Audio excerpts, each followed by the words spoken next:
जब एक महिला ने गिरा दी अटल सरकार। इस कहानी की शुरुआत होती है साल 1998 में।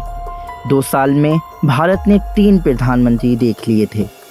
जनता थक चुकी थी और चाहती थी एक ऐसा नेता जो स्थिरता दे, भरोसा दे। वो चेहरा था अटल बिहारी वाजपेयी का। 1996 में अटल बिहारी वाजपेयी की 13 दिन की सरकार और सत्ता से बाहर। लेकिन अटल बिहारी वाजपेयी का कद घटा नहीं और बढ़ता गया। साल 1998 में देश ने उन्हें फिर से मौका दिया। इस बार एनडीए ने लगभग 259 सीटें हासिल कर लीं, जिसमें बीजेपी की 182, एआईएडीएमके की 18, समता पार्टी की 12 और तमाम छोटी अन्य एनडीए पार्टियां इसमें शामिल थीं। 272 के जादुई आंकड़े से 13 सीटें कम, लेकिन सहयोगियों के साथ अटल बिहारी वाजपेयी देश के प्रधानमंत्री बने।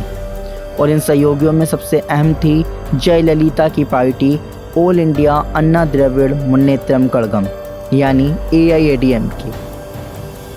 तमिलनाडु में उन दिनों डीएमके की सरकार हुआ करती थी और मुख्यमंत्री थे एम करुणानिधि। जयललिता का दावा था कि डीएमके लिट्टे का समर्थन करता है। लिट्टे वही संगठन जिसने राजीव गांधी की हत्या की।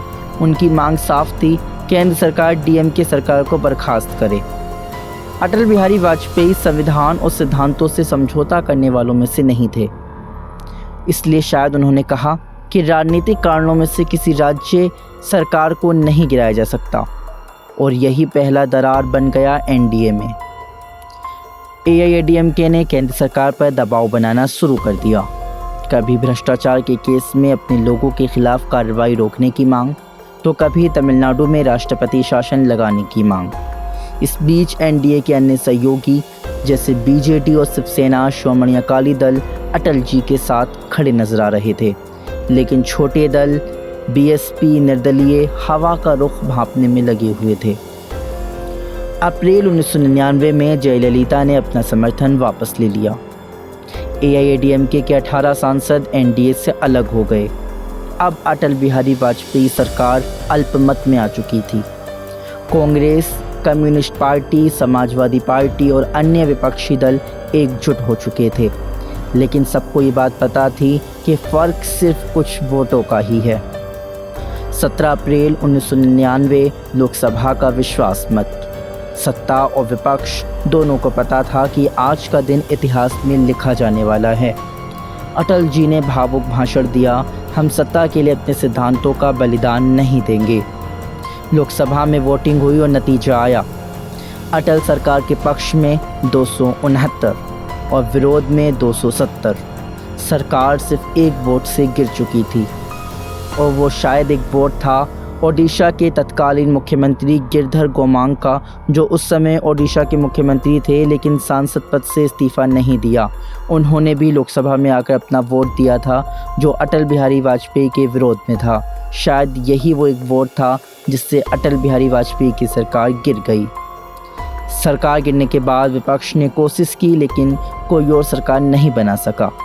राष्ट्रपति ने मध्यावधि चुनाव की घोषणा की। 1999 के चुनाव में एनडीए और भी मजबूत होकर लौटा। इस बार अटल बिहारी वाजपेयी के नेतृत्व में एनडीए ने लगभग 300 सीटें हासिल की। बीजेपी की सीटें वही 182 रहीं, लेकिन इस बार टीडीपी भी एनडीए में शामिल हो गई। उसके 29 सीटें थीं।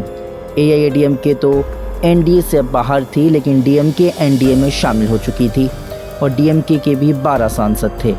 बीजेडी के 10, शिवसेना के 15 और अकाली दल के सदस्य सभी मिलाकर इस बार अटल बिहारी वाजपेयी के साथ खड़े नजर आ रहे थे।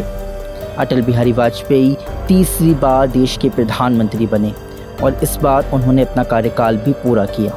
अटल बिहारी वाजपेयी पहले गैर कांग्रेसी प्रधानमंत्री बने जिन्होंने अपना कार्यकाल पूरा किया।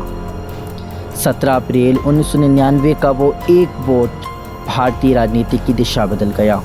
ये सिर्फ सत्ता का खेल नहीं था, ये गठबंधन राजनीति का सबसे बड़ा सबक था। सिद्धांत और स्थिरता सिर्फ चुनावी वादों से नहीं बल्कि कठिन फैसलों से बनती है। अटल बिहारी वाजपेयी का वो भाषण हमारे देश के लोगों के दिलों में हमेशा याद रहेगा, जिसमें उन्होंने कहा था कि सत्ता आती है, सत्ता जाती है, लेकिन ये देश रहना चाहिए, ये देश रहना चाहिए। Thank you. अगर आपको ये वीडियो अच्छी लगी हो तो आप लाइक और सब्सक्राइब कर सकते हैं, और आपको इस वीडियो संबंधित कोई भी सवाल हो तो कमेंट में ज़रूर लिखिएगा। Thank you.